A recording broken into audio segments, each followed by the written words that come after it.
Here I am. Okay, folks, I'll just wait a moment or two to see if people turn up.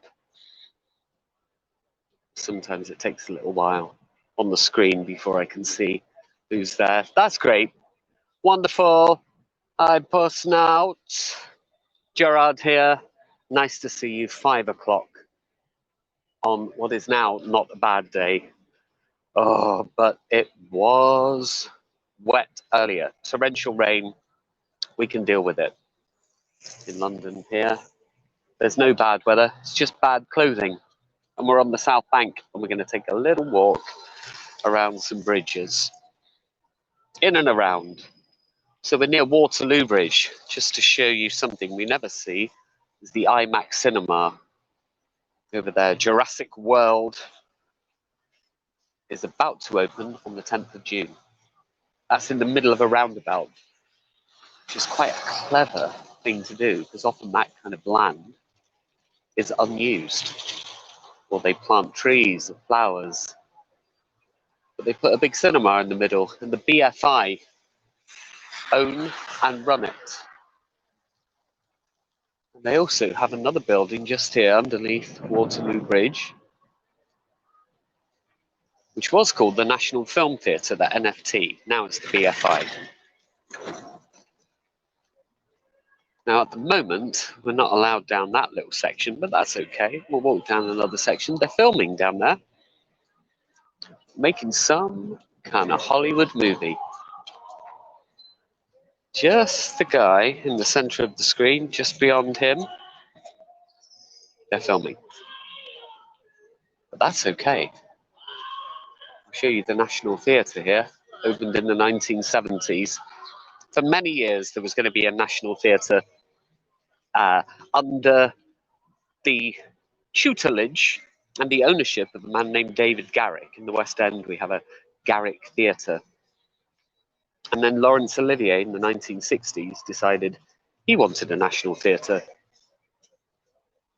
but they didn't have the money to build one. So he took over the artistic directorship of the Old Vic, which is about 15 minutes walk from here. And then in 1976, they decided to put their own stamp on the South Bank. This is the back of our present National Theatre. So it was started by Laurence Olivier, who sadly never got to perform here. It's been open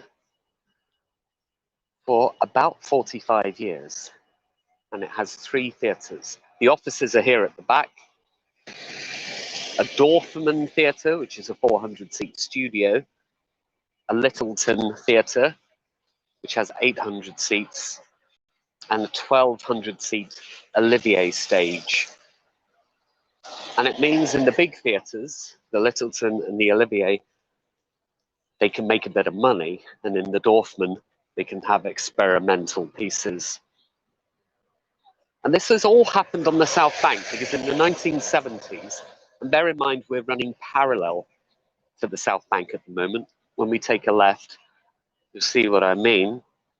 The river has been beautified, and the river has also had a walkway that was built in the mid-70s called the Queen's Walkway, and it connected many landmarks and tourist attractions in London.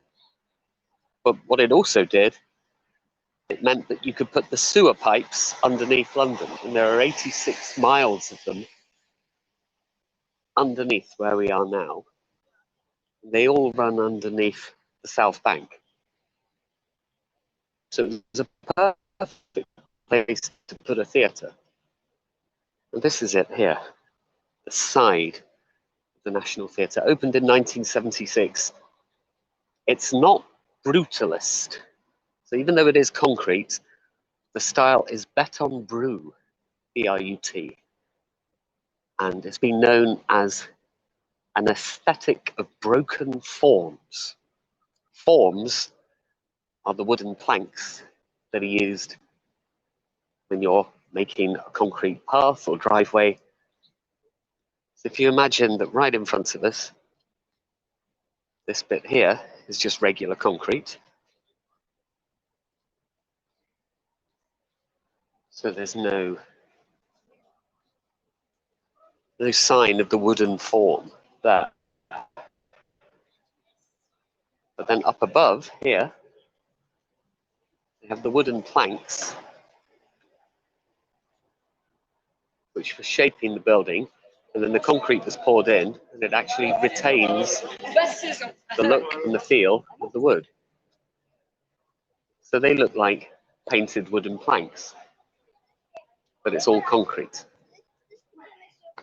And the influence for this was a Swiss architect named Le Corbusier.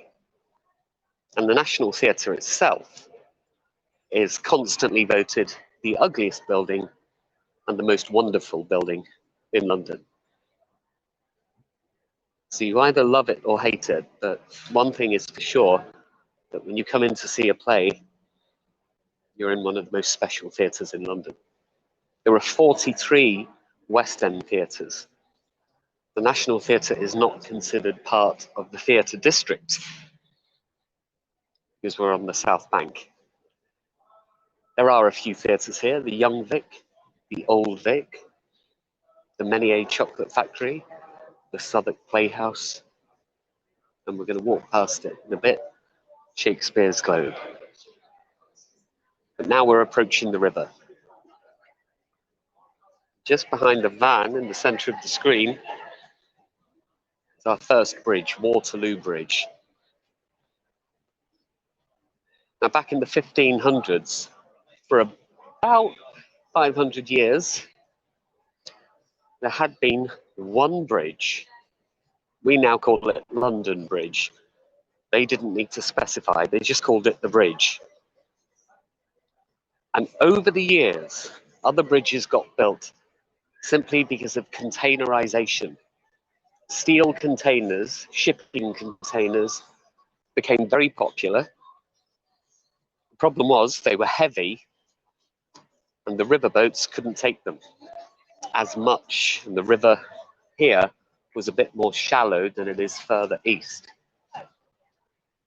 So they decided to build most of the bridges to take goods over the river. The problem was this area had a lot of boatmen who wanted compensation. And they had this clever idea that if they would be needed in the event of a war, if the navy was needed, they would have to be compensated. So each of these bridges, Waterloo Bridge opened in 1945, they said, if you ever need a navy, why don't you charge people to get onto these bridges? And then you can pay us and keep us handy if you need us. So the present Waterloo Bridge is also known as the Ladies' Bridge. Was going to be called the Wellington Bridge, after Arthur Wellesley, Duke of Wellington. Then they were going to call it the Strand Bridge. On the left-hand side, you've got Waterloo Station. On the right-hand side, you've got the Strand and Covent Garden. But it was known as the Ladies' Bridge by the cab drivers because it opened at the end of the Second World War and 75% of the workforce were women. And it was designed by a man, even though it's a simple bridge, it's an important one, designed by a man named Giles Gilbert Scott, who also designed the Battersea Power Station. He designed the Bankside Power Station, which is now the Tate Modern, which we'll see in a while, and all of the red telephone boxes we see around us in London, most of which are disused. Some have defibrillator machines, and some in the suburbs of London are libraries. You can just borrow books from them, tiny little libraries. So we're on the South Bank, which famously, a few hundred years back, was not even part of London. London was a very small area, way over in the distance, and London had a wall around it, leading from what is now Blackfriars Bridge, which is the next bridge we're approaching. There was a wall, And if you walked the route of that wall today, there's actually a road called London Wall. The Romans created it in medieval times. They extended it up and they built gates, custom gates. The Puritans were in charge of London, and all the goods and produce that was coming in and out of London had to be checked. So near Tower Bridge, just after London Bridge, there's an enormous building called Customs House. But if you walk that road today, you will walk through districts in the financial sector called Ludgate, Moorgate, Bishopsgate, Cripplegate, Aldersgate. They were physical gates. Now the gates don't exist. These lamps are pretty. Just fish, that's all they are.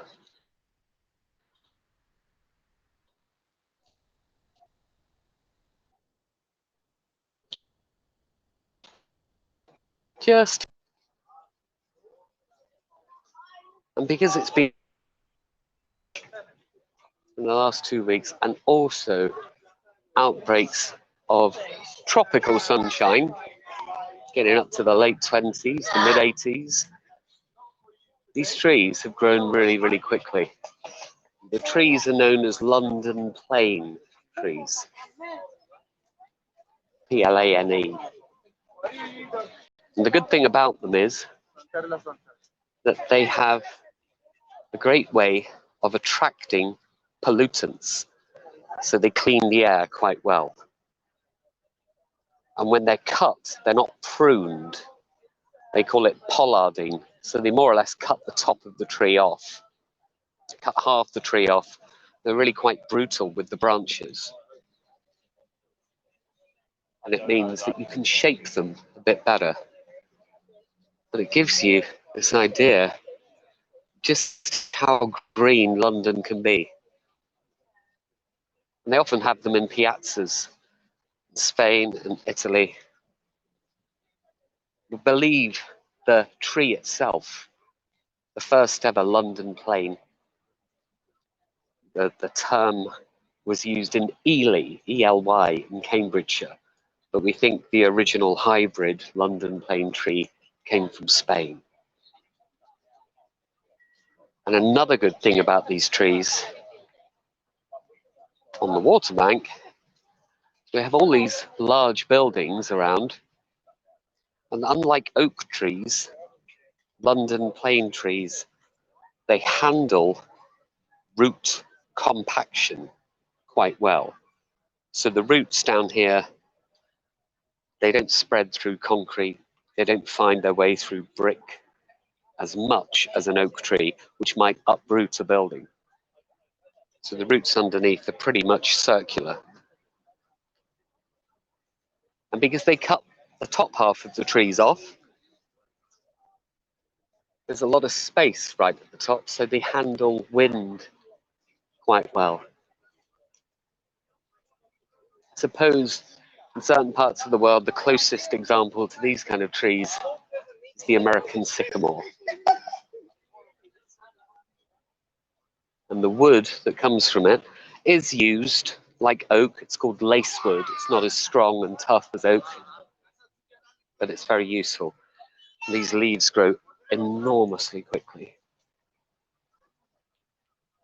I might turn us round so we can see from a distance this pathway that's been created from these trees.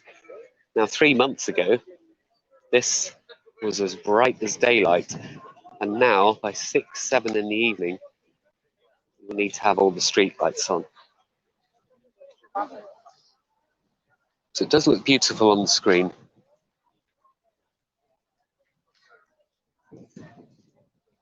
Feels like you're not in London. Feels like you're in a park. London is a lot greener than we realise, and I've certainly realised that doing these shows, because you're looking up a lot more. The centre of the screen, that's actually on the other side of the river, so the river turns a bit here. That's the financial district. Some of the banks own these buildings and the insurance companies. So in the center of the screen, you have a building that is colloquially known as the walkie-talkie. And in the center now is the Oxo Tower. It was originally a power station. So this area in the 1800s became the area quite popular with the Industrial Revolution guys, the factories, the foundries, the power stations. So in the 1940s and 50s, this was quite a polluted area. Not many people lived here, but a lot of people worked here. That building, red building in the center, was a power station. And then it was taken over by a meat extract company, the Leipzig brothers, meat extract being something like Bouillon. But their meat extract was OXO. We use OXO cubes all over the world. A beef extract, a little cube that you put in a stock. And they weren't allowed to advertise this high up. So what they did is they hired an architect to create windows which actually advertised their product. So a round window, a window with a cross, and another round window. And the clever thing about it is that it could be upside down, back to front, in a mirror, and it would always look the same. It would always be OXO. And then these two buildings here, the one on the right has gone up during the pandemic, so that construction was really quick. And the one behind it, in the center right now, is called 1 Blackfriars. It's just at the end of Blackfriars Bridge. Tic-tac-toe, that's exactly it. We might get a better view of that in a moment, the Oxo Tower, and at night it looks amazing. So the windows light up at night. Now, who says London doesn't have a beach? Nobody sunbathing, strangely. But guys go along this sandy bit here, and it becomes stone a little bit further on. Yeah, I wasn't expecting a beach. I know. I forgot my bikini. The river is tidal, so they have a lot of security that can travel along the river. Where the wood is there, the river can go to the top of that, those wooden posts there, and it can happen quite quickly. So security are constantly patrolling the river. And they have a dam a bit further up, which they regulate the tide, depending on the time of day. But there is a tradition, and, oh, here we are, by the way, the Queen's Walk, which is what we're on. Yeah, no waves. It's just a river. Yes, they have a bit further on stone on the riverbank, and people do something called mudlarking. Mudlarking means today going along with a metal detector and just sifting through the upper layer of whatever pebbles and rocks there are, because it's illegal to dig here. But people can, if they are licensed, they can mudlark. This is called Gabriel's Wharf here. So this was one of the places quite badly affected when the lockdowns happened, because these are all little independent places. They're gradually, some of them reopening, but some have closed forever. It's not a day for outdoor seating. But what can we do? We're lucky we're dry at the moment, actually. About 2 hours ago, there was a torrential downpour.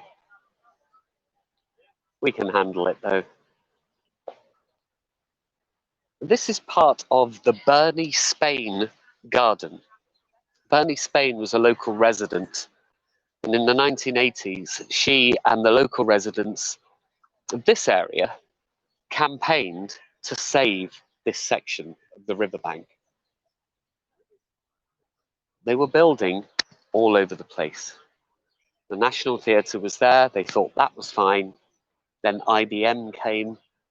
The ITV, Independent Television Studios, came here. And they camped out. They campaigned. Locals signed. And anyone walking along the river would sign a petition. And eventually, the government relented and said that this is a protected area. It still goes on. People still want to build up in this area. And the residents that are around to the right of us have no view of the river and live in pretty bad darkness with all of these enormous, mainly expensive apartments in front of them. And Bernie Spain won. The garden was built after she passed away. Yeah, the trees are amazing here. Now we're at the Pioneer Power Station. A lot of art galleries. Now, if you imagine the Tate Modern, which is a bit further along, it has a similar kind of feel. This is now open, but at the Tate Modern, this part of it would be the turbine hall, the entrance that everyone walks in. But here they've opened it out, but the original Pioneer Power Station was on both sides. They've got a lot of exhibition spaces, a lot of apartments at the top. You can see the apartments here. It's a nice place to live, a lovely view. When you look over onto the other embankment on the other side, you see just as many trees. So the tree surgeons, the tree loppers are constantly out, just shaping and pruning the trees just to make sure all of the gas and the electric lights can be seen. Not an easy job, but to have these trees here, they do attract the more polluting particles. It does have an adverse effect though. Along the riverbank with all of these trees, bits and pieces fall off the trees and they can affect people with breathing problems like asthma. So even though they don't pollute the air, they might give you a bit of a tickly cough from time to time. The Oxo Tower Wharf, the heart of creative London, something different on every floor.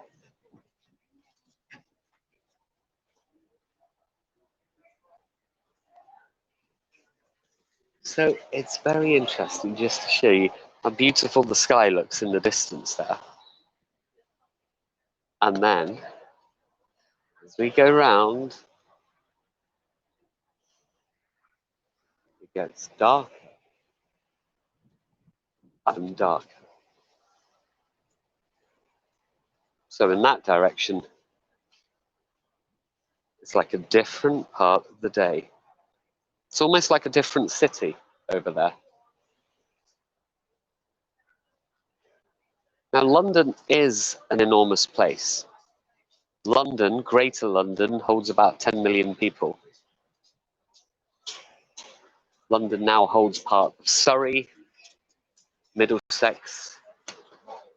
It's extended, whereas a lot of the smaller counties were a lot larger in the 1500s. London was only about a mile wide and a mile deep. It still held 150,000 people. It was still the biggest city in Europe. But this side of the river, after the second Globe Theatre burned down, became agricultural, farmland. For 18 years, the Puritans were in power of England. And the Puritans hated everything. Anyone from the US, you will know them. We sent them to you. Apologies for that. They banned theatre, singing, dancing, sport, gambling, animal fighting. The celebration of Christmas was forbidden. So on Christmas Day, they were obviously Christians, but they said, we don't want mince pies, we don't want any showing of emotion, we want it to be a day of reflection. So on Christmas Day, you could light a candle and put it in your windowsill. Cheaper for the parents, sure. But then Charles II took over, and he had been in France, and in France, the theatres were open. The public seemed, at that point, to be quite happy. So he said, open the theatres, put them in the West End, in Covent Garden. Still, there were no other bridges. So this side of the river became really even more separate than the other side. The intervening bridge between London Bridge and Kingston upon Thames Bridge, 15 miles from here. Oh, which year would this be, Alice? So, 1642, we had the beginning of the English Civil War. 1644, the Puritans had more or less demolished every theatre. 1660, Charles II, the son of Charles I, who the Puritans had given a trial to and then executed, Charles II took over the throne. He amassed an army, a second civil war, and they call it the restoration of the monarchy.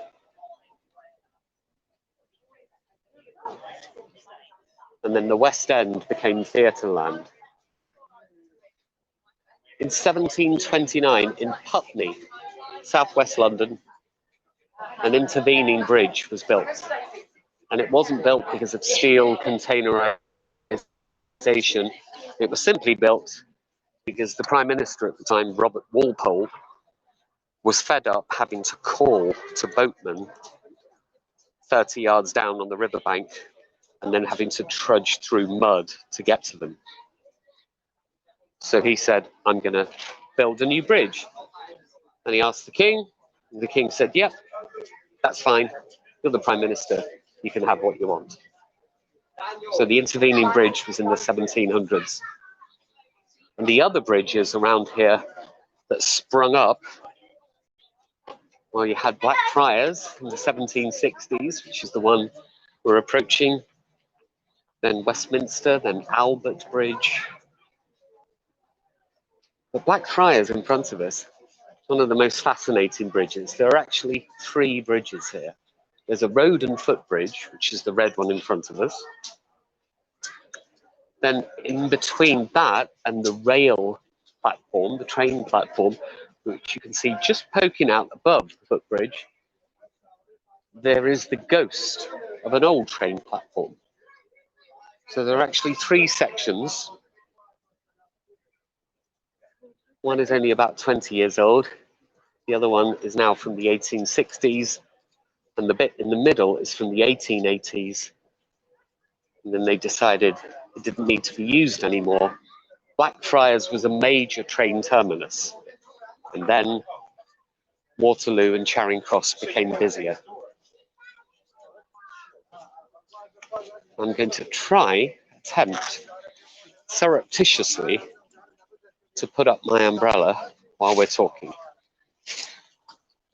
See if I can do this professionally without you guys experiencing any discomfort on the screen.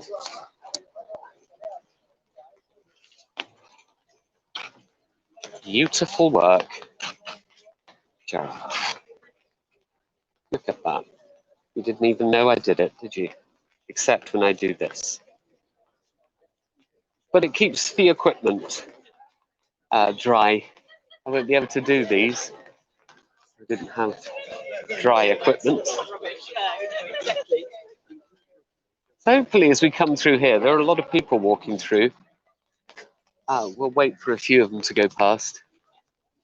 We come underneath the bridge here. The signal may dip a bit. It might be okay.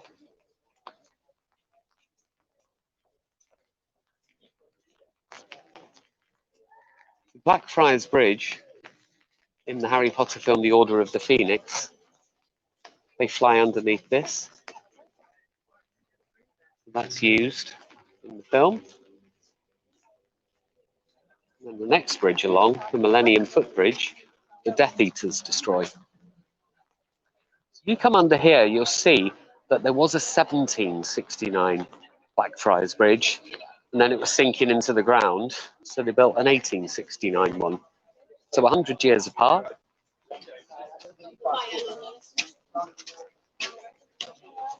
This was the original 1769 bridge. Now the river is more or less clay underneath, and they hadn't built the foundations deep enough, so it started subsiding.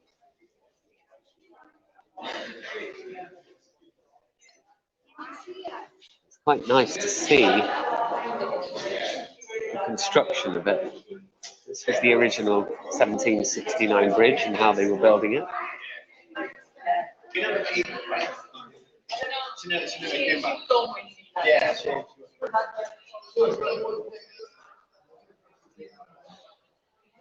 And then we have the bridge when it had opened. So 8 years in, bear in mind the bridge that we're underneath is the bridge after this.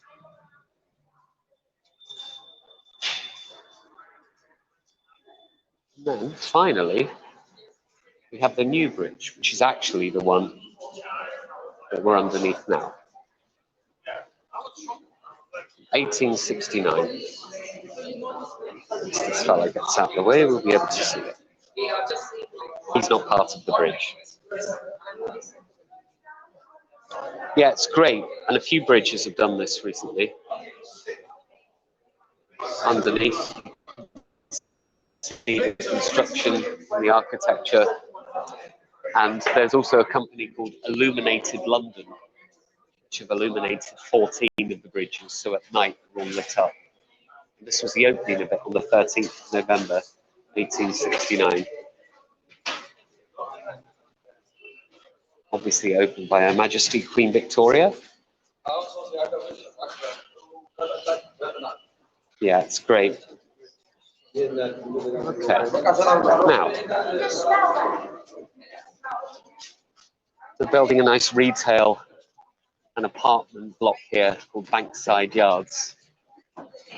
This is why the scaffolding is around us. Wow, it's really pouring now. I'm so glad I put that umbrella up when I did.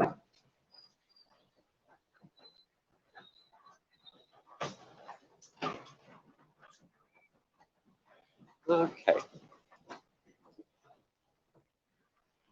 There's a great vista of London. If you've been with me on my Shakespeare walk from London Bridge to the Globe, there's a man called Jimmy C, an Australian street artist, who did a mural of William Shakespeare. This is his mural of the river. He did about 3 years ago. A lot of buskers and street entertainers play here, but that's a great one.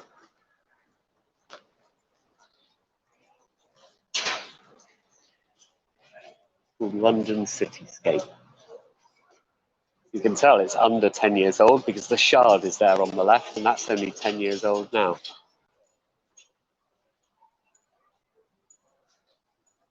See all those bridges.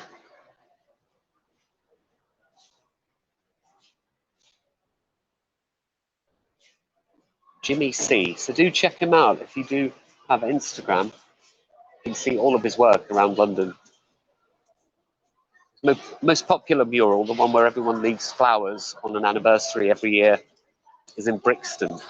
And it's a mural of David Bowie, who grew up in and around Brixton. So now we're underneath the railed part. Blackfriars Bridge on this side of the river is a train station, an overground. And on the other side, it's a tube station. But the architecture of it is phenomenal. It's quite wide. I want to show you what was previously here in the centre. What was previously here was another rail platform. You can see, maybe see the rain in the distance. So these foundations go really deep. You can see the foundations of the existing platform. So you see 3 of them there, 2 on the left, disused. The one on the right, exactly the same width. So they built them all together, and then they just took away one of them. One of them have about 2,500 solar panels on top of the train station and the train platform. And if you know the film Mission Impossible Fallout, Tom Cruise very famously runs across from one side of the river to the other.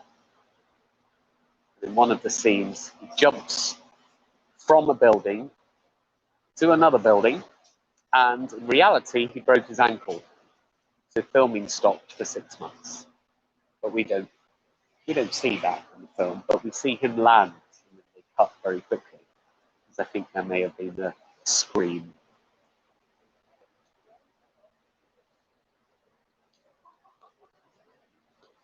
Okay, now we are approaching the Millennium footbridge, famously destroyed by the Death Eaters. Opened in the year 2000, opened for a day and a half, and it swayed, it wobbled. People got onto it, 5,000 were on it at one point, and they couldn't control the sway. They were all walking at the same pace, in the same way, and it ended up exciting the bridge a bit too much, and it wobbled more than it should have done. So they closed the bridge down for a year and a half, and they put fluid dampeners. So a lot of skyscrapers around the world have them. They're like shock absorbers in cars, but they have fluid. So if the wind hits one side at the top of the building, then the fluid is let in on the other side to balance it out. As we come past this pub, we will see the bridge more in its glory, its lovely rainy glory. Did it make the news in the USA? Oh my goodness.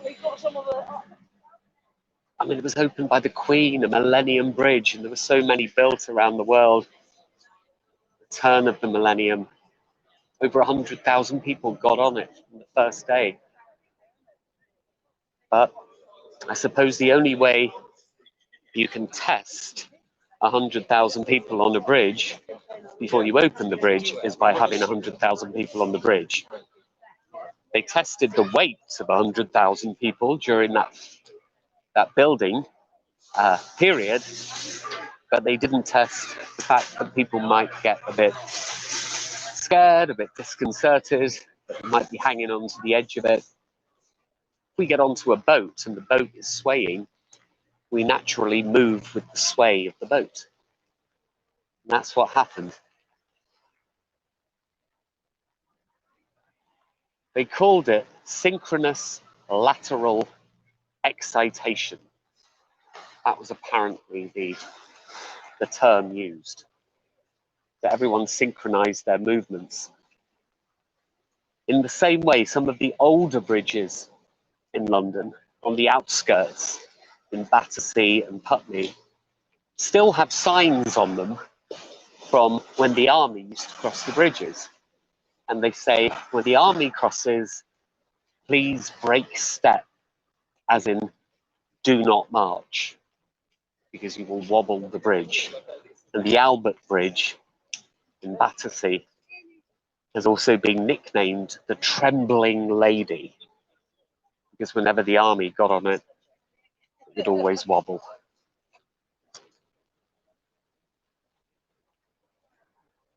Let's see. So London seems like a very walkable, extremely intricate city. My dad used to live there in the 60s. Of course, much has changed its layout. It's changed a bit. These big buildings, obviously, in the distance have gone up, but the road names are pretty much the same. There are some very protected views of London. For instance, if you went to Greenwich Park, if you went to Hampton Court, you went to Richmond Park, you can still see St. Paul's Cathedral. It's a protected view.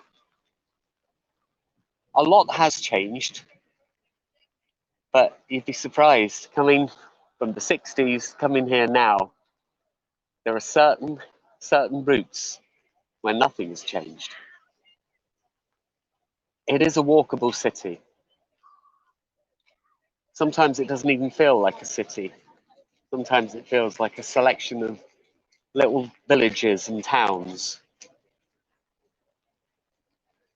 They all have their own personalities. So on this side of the river, even though Shakespeare's time it was an area of brothels, fun and games, animal fighting, probably a lot of crime, now it's one of the safest parts of London and one of the most affluent.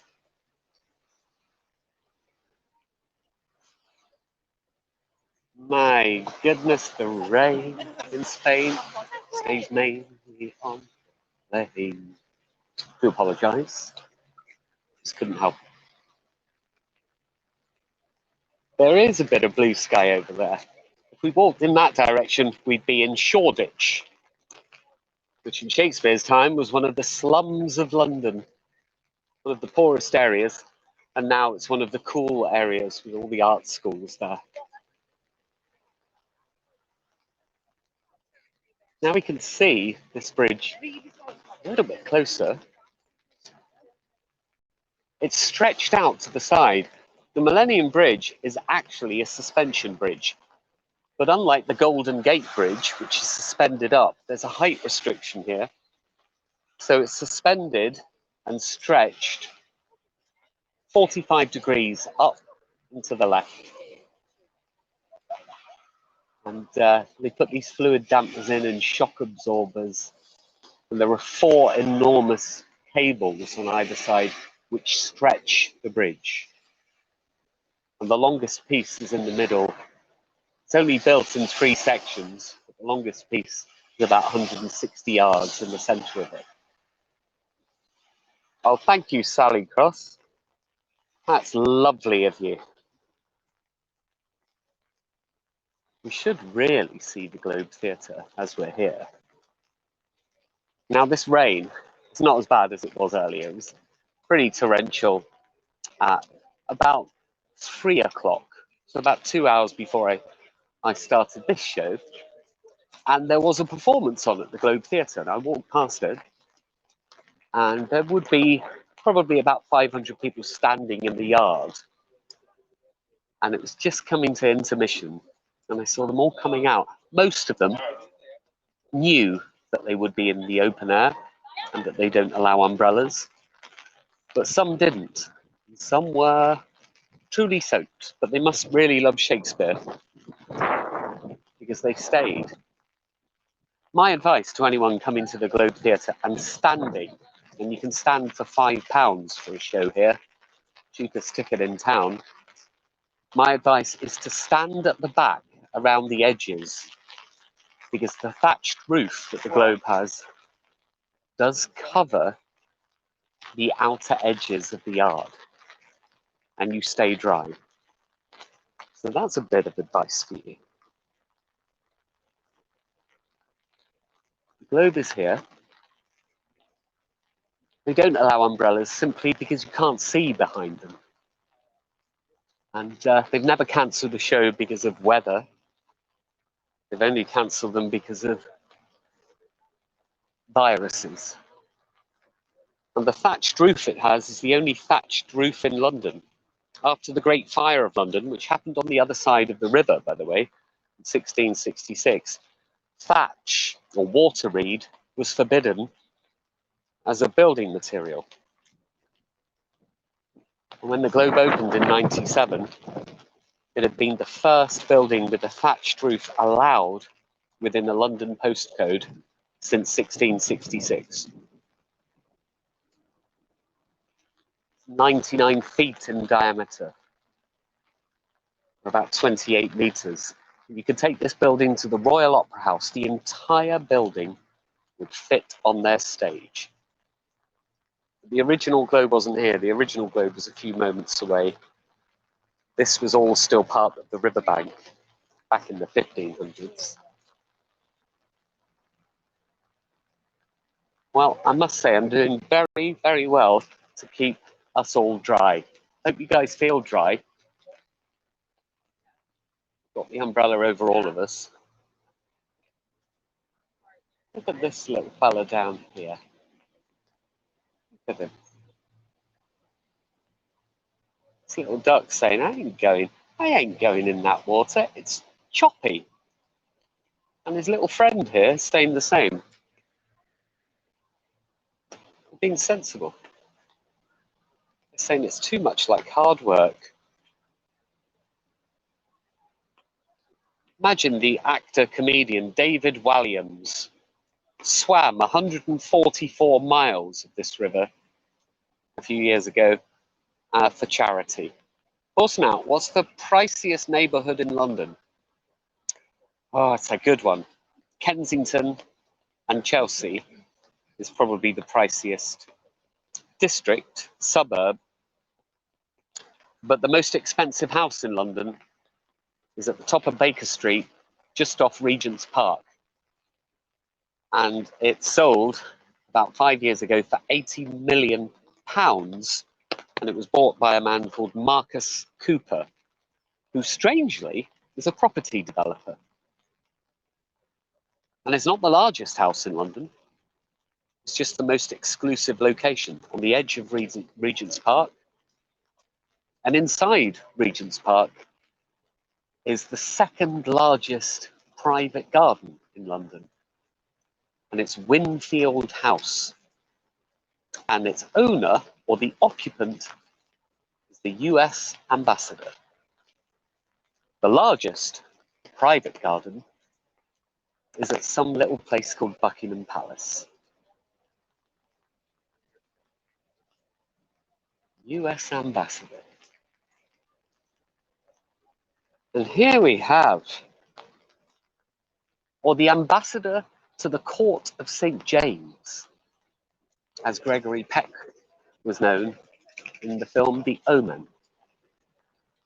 Now say the US ambassador, it's the ambassador, the American ambassador to the court of St. James, with that title. So this is Southwark Bridge. We did a walk here the other day, talked about the mystery of William Shakespeare, myths and mysteries. The mystery of this bridge is almost why it got built at all. Because it's the quietest bridge in London. You get about a car every 2 minutes. There's a great quote along here, by the way, from Henry VIII, which is a play on at the Globe. Men's evil manners live in brass. Their virtues we write in water. I like that.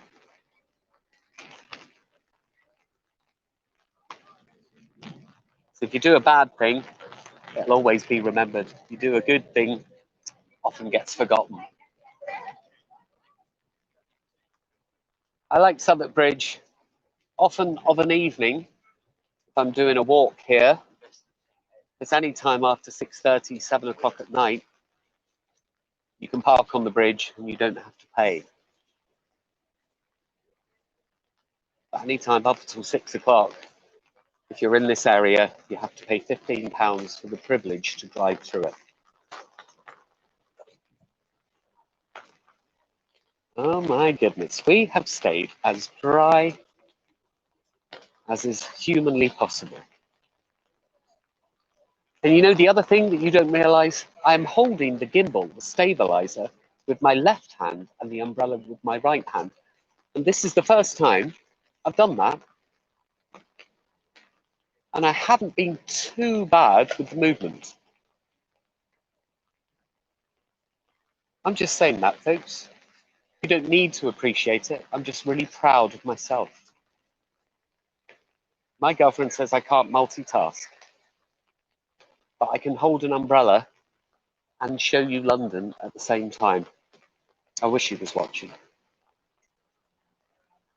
She would be so proud of me right now. But I think she's probably watching something on TV. She's a teacher. She works a lot harder than I do, so she needs a bit of a break in the evening.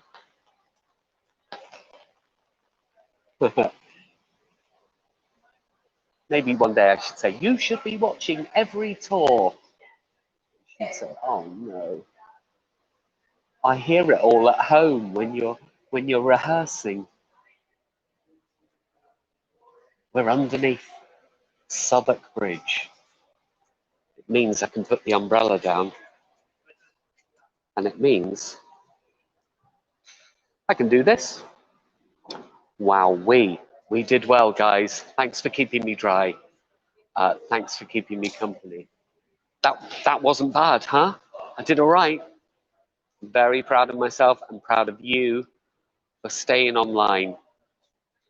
And it's interesting, when it's raining, you often feel like you're concentrating more on things around us and people around us and so on. So it becomes a different kind of vibe. So do join me again. Have a little look at the website, see what's going on. Thank you for any comments, any contributions, or thank you. There you go. Great, Maggie. Good work. It does help. As you know, we only get a percentage of that. That's how we make a living. But thanks very much for joining me. We'll do another walk soon. A wonderful start to the day, Alice. Oh, you are very welcome. You are so welcome. And in front of us, that's the Financial Times building, which they're gradually taking apart from the inside. It's a controlled destruction of quite an iconic glass and steel structure, but they're going to keep the skeleton of it. But that involves our Shakespeare walk from London Bridge to the Globe, which is for another day. Lovely to see you. Thanks for joining. Thanks for your company. And I bet in about 14 seconds, when this show ends, the rain will stop and the sun will come out. That seems to be the way, doesn't it? Lots of love, folks, and I will see you very, very soon. Take care. Bye-bye.